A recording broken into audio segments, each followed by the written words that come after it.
How to find your watch history on TikTok.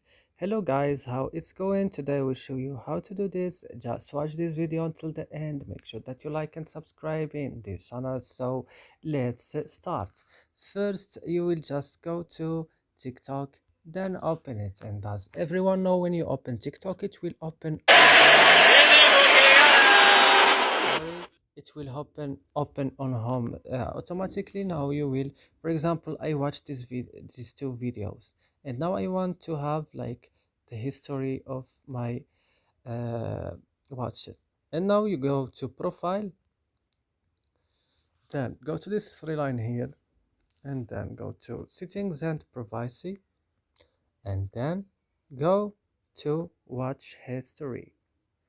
And as you know, I watched this video before, and this is the videos that I watched on TikTok. And that's it. I hope this video is useful for you.